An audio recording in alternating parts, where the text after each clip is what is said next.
Today we shall try to work out a contrast between neoclassical and romantic, with special reference to English poetry. We shall begin with the period. The neoclassical period began in 1660 when the Restoration took place and ended in 1798 when the Lyrical Ballads was published. So, the neoclassical period extends from 1660 when the monarchy was restored to 1798 when the Lyrical Ballads was published. The Romantic era was inaugurated in 1798 with the publication of the Lyrical Ballads, and very approximately it could be said to have come to an end around 1850.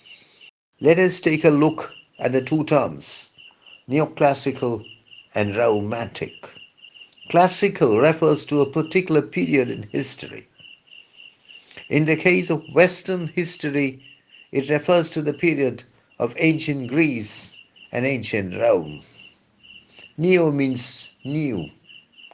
Neoclassical literature, neoclassical poetry is a poetry that goes back to ancient Greece and ancient Rome for inspiration, that tries to revive the ideas and the ideals that supposedly flourished in ancient Greece and ancient Rome.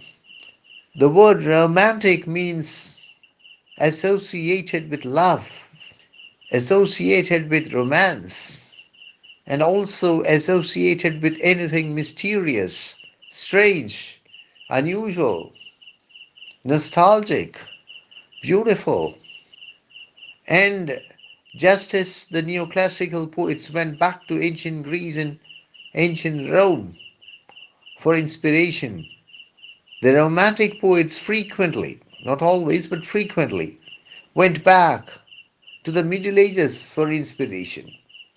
Take the Eve of St. Agnes of John Keats as an example.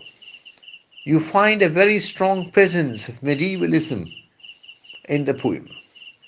Neoclassical poetry, as exemplified by the work of John Dryden and Alexander Pope, is highly cerebral. On the other hand, romantic poetry, as exemplified by the work of William Wordsworth, S.T. Coleridge, John Keats, P.B. Shelley, Lord Byron, is highly emotional. Neoclassical poetry originates from the head. Romantic poetry originates in the heart. Neoclassical poetry is dominated by thought, logic, discussion. Romantic poetry is filled with emotion, feeling, passion. The cardinal thematic focus of neoclassical poetry is man. The proper study of mankind is man. The proper study of mankind is man, declared Alexander Pope in his poem, An Essay on Man. The central thematic focus of romantic poetry is nature. Let nature be your teacher. Let nature be your teacher, exhorted William Wordsworth in his poem, The Tables Turned. We get brilliant pictures of the human species in neoclassical poetry, especially of lords and ladies, of politicians, and perhaps also of poets. We get spellbinding pictures of nature in romantic poetry, spellbinding pictures of nature in all her glory. Neoclassical poetry is highly urban. It is city oriented. It is obsessed with London. In the Romantic age, English poetry moves out of the city into the gardens, into the fields, into the farms, into the moors. Romantic poetry is village oriented. Neoclassical poetry is densely populated by lords and ladies, by the members of the upper classes.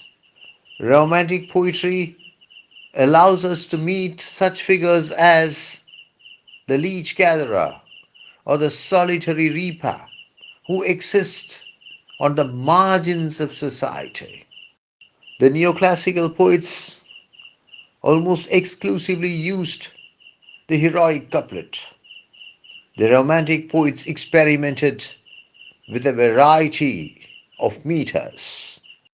Neoclassical poetry displays refinement, smoothness, polish.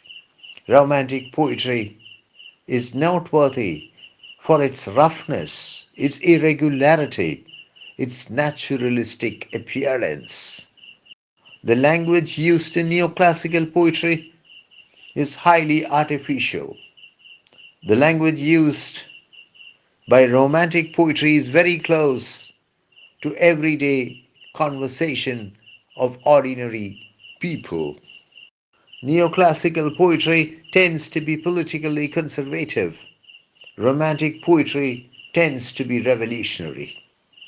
Not for nothing is it said that Shelley set the French Revolution to music and Byron sang the epilogue.